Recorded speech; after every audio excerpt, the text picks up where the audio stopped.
Hello and welcome to our podcast about the Ember and the Hardscape and landscaping plan. I'm here with my good friend Anthony Cantania, who came to us from the East Coast recently. I'm going to let you give a little bit about your introduction. But Anthony works with Union Studio, our lead architect on, and also you have your own firm as well, AMC. So, how long you been here? How did you get here? And tell us about the Ember. But let's talk about yourself first. Thanks, Matthew. Yes, so I'm an architect and an urban designer with about 10 years of experience. I worked on projects at all scales, from single-family homes to the master planning of communities of thousands of units. What does an urban designer mean, actually? Really, what we're doing is designing not just individual buildings, but the space in between. Okay. And that can be at all scales. It can be 3 buildings around a courtyard, or it can be 1,000 buildings in designing an entire new town. So really, at all scales are the kind of projects that I'm involved in, and everything in between. I'm originally from Pittsburgh and spent most of my professional career in Washington, D.C. before moving here. And Italian descent, right? Italian descent, Italian and Slovak. Slovak, really? Yes. I did not know the Slovak part. Yeah. Now, the Italian I know because you and I were just talking about Vignolia's, the Italian restaurant just around the corner, but you haven't tried it yet. I need to try it. I had the lentil soup today, and it was fantastic. I can't so maybe wait. you should try it tomorrow. I can't wait. Really good stuff. Yeah. So, okay, so you're in the East Coast. I called Don Powers, and I said, hey, I'm really looking for somebody that can work closely with Union, that could be on site here in Oklahoma, because we have this amazing development called the Ember, and you got a phone call. So tell us about that and how you arrived here, and I'm sure it was a big change for you. It was a big change, but I settled in quickly. I've been here for just a little over a year now. I came at the beginning of 2023, and I got that phone call, and at first I was a little bit apprehensive. Oklahoma wasn't exactly on my list of places that I thought I would ever live, but ultimately what got me excited Did you have to look it up on a map? No, I knew where it was. I'm pretty good with geography. I love maps, so so knew where it was. I had been here one time prior to moving here, so that helped. Was that for the ULI then? For the CNU, CNU. Congress of the Right. New Urbanism, had their annual conference here in 2022, I believe. So I did have a chance to visit.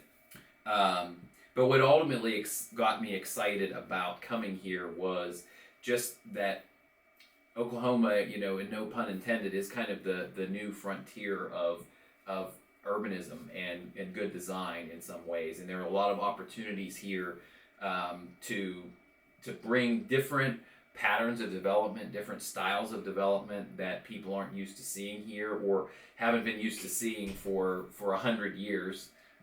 You might say, and being involved in kind of new projects in a place like this was really exciting to me. So ultimately I decided to make the plunge, and after a year here, I don't regret it one bit. That's excellent. So let's shift our gears and talk about the Ember itself. So right now we're in downtown Edmond here in my office at 105 North Broadway. The Ember, I bet we could walk there in 10 minutes from here. So it's considered in the urban core of downtown Edmond. Sure. If you know where Stevenson Park is, it is located just south of that by about 2 blocks. So at the northwest corner of 9th Street and Boulevard in downtown Edmond, just north of the Catholic Church there it is. And so you were really engaged very early in the process of the Ember. So tell us a little bit about the Ember itself, and then also how you think about the Ember and the landscaping and how they relate to the homes themselves. Sure. So the Ember is what we like to call a pocket neighborhood. It comprises of 23 homes, and they're situated around very, very, very thoughtfully designed public spaces. And really the public spaces in the Ember, and really the hallmark of a pocket neighborhood, is the idea of the public space being shared amongst the neighbors and promoting a sense of community amongst the neighbors. And by creating these common spaces, it creates a place for people to come and socialize, to get to know their neighbors, and it's really, you're creating this neighborhood within a neighborhood, and that's I think, one of the best ways to describe what a pocket neighborhood is. It's not just 23 homes; it's 23 homes, and the spaces that they define and the spaces that they share, that becomes this little enclave of a community. Yeah. Well, people ask me sometimes, Matt, why are you a developer? And one of the big reasons I love to develop is to create those spaces, because great spaces really promote relationships among neighbors. And I'm all about that aspect of development. So what warms my heart more than probably any other thing I do is when I'm driving through or maybe walking through one of our developments and I see two neighbors on the front porch sharing a glass of wine or a cup of coffee, and I know that relationships are being enhanced and built, and that's a beautiful thing for me. And it's really why we do what we do. And I know you feel the same way. Absolutely. Yeah. Absolutely.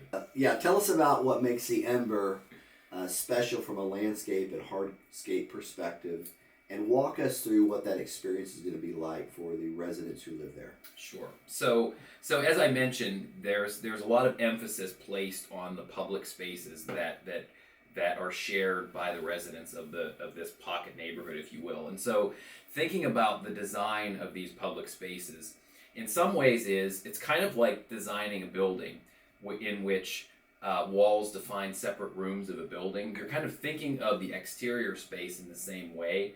And so what we've done at the Ember is we've created this sequence of really what can be thought of as outdoor rooms, each of which is programmed slightly differently for different kinds of activities, and all of these are shared amongst the residents, but they're all well defined in how the hardscape and landscape elements are situated and configured on the site, and everything from the size and proportion of these spaces to the elements that actually form the edges of these spaces are all really thoughtful in the way that it reinforces this sense of being in an outdoor room. Mm-hmm.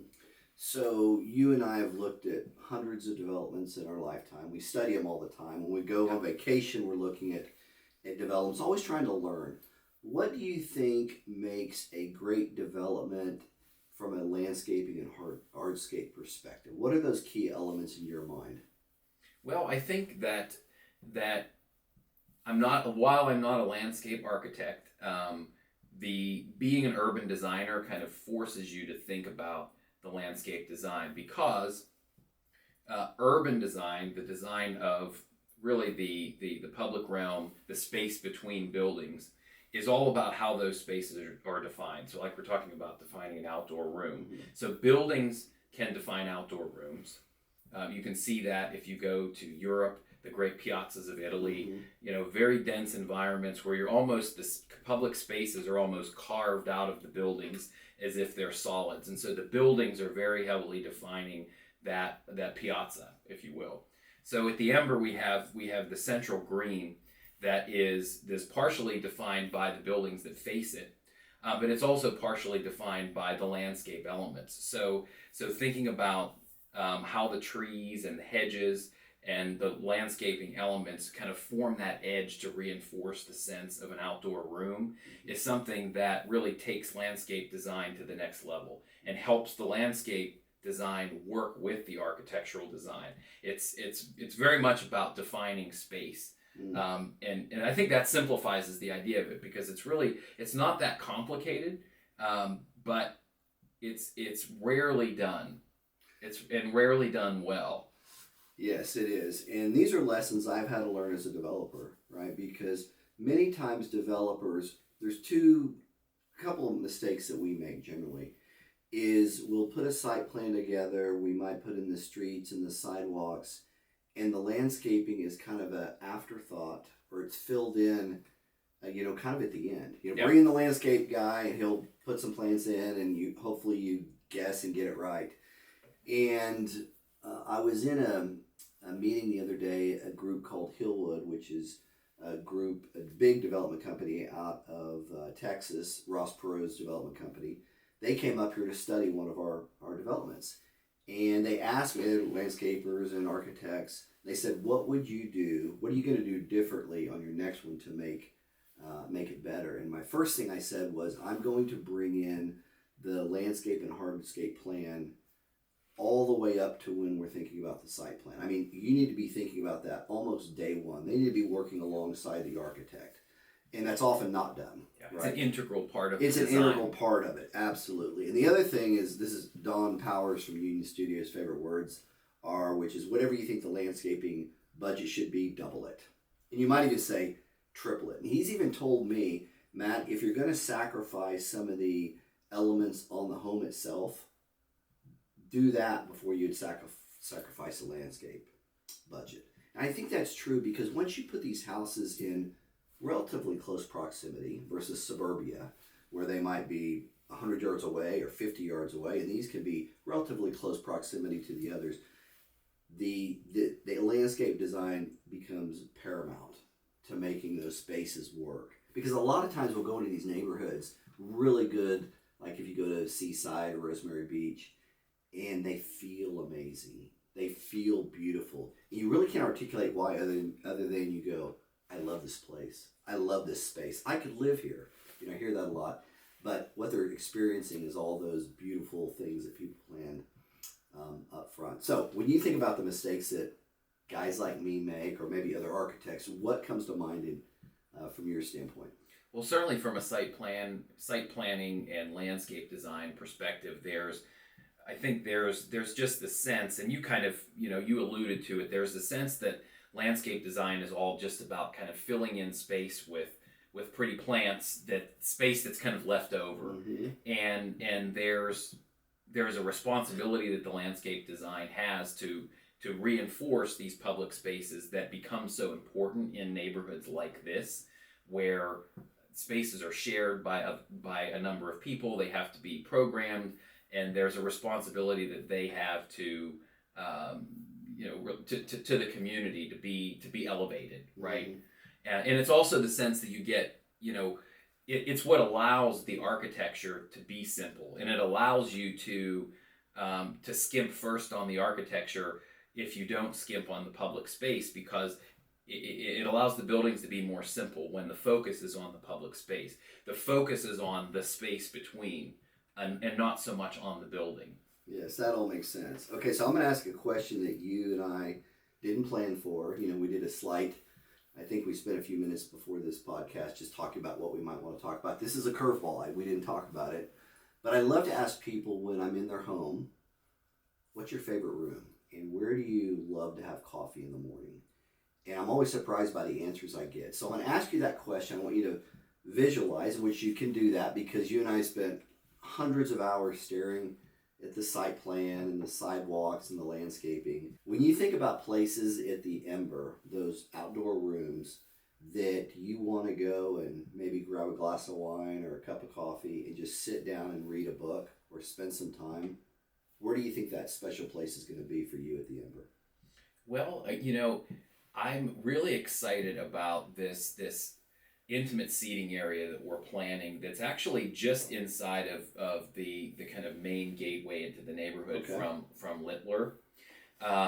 You'll kind of come through these two kind of dramatic gateways on either side of this main axis, but just beyond this wall, this kind of intimate seating area with gravel paving, movable tables and chairs, perhaps even a fountain with that kind of the sound of the trickle of the water. Mm-hmm.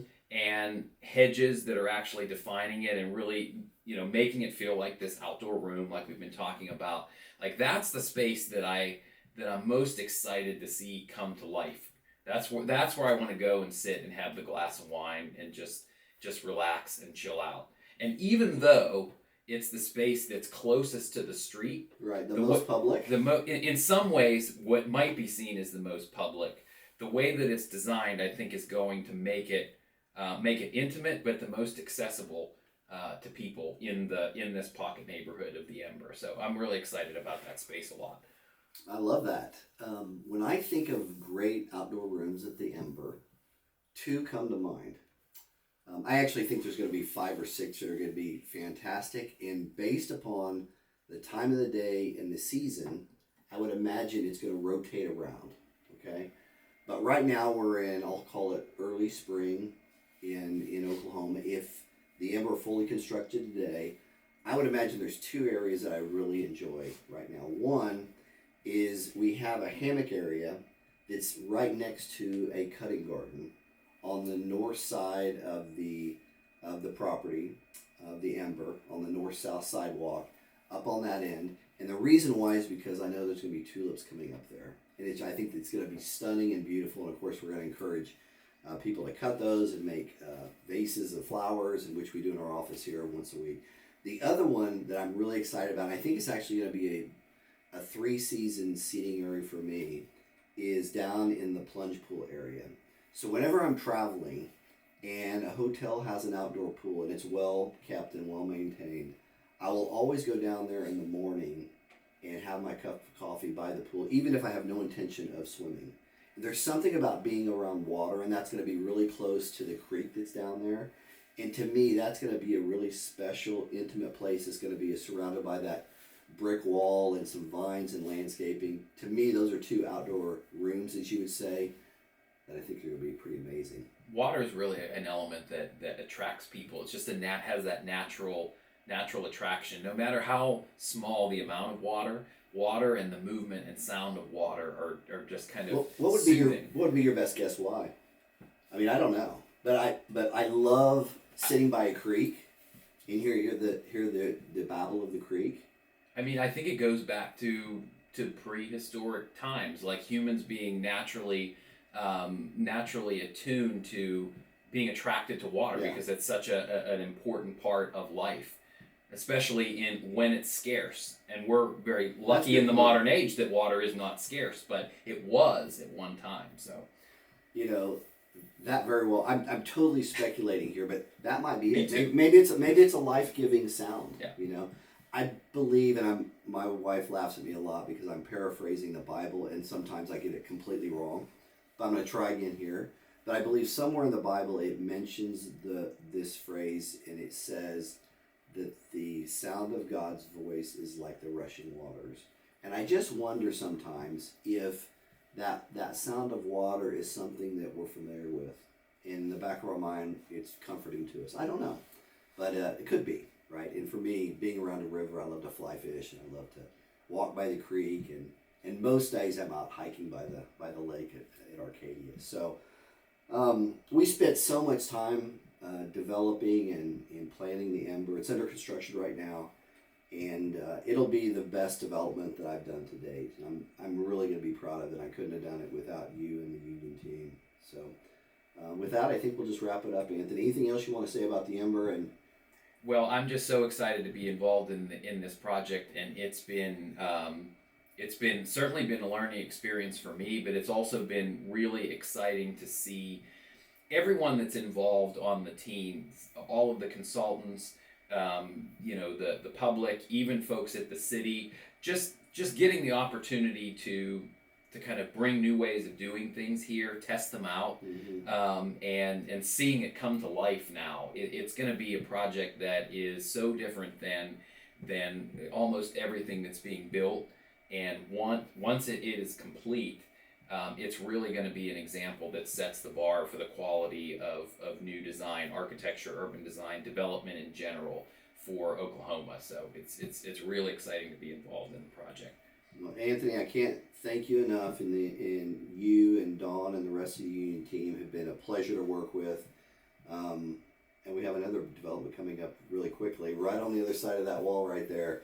We'll start construction, but that's another podcast for another day. It's a mixed-use project. But you've been amazing to work with, Anthony. That's why I send you as many new referrals as I can. As have you. You're a super talent, and I love working with you. It's been a great partnership. Thanks, man. Appreciate it. Thank you. Thank you all.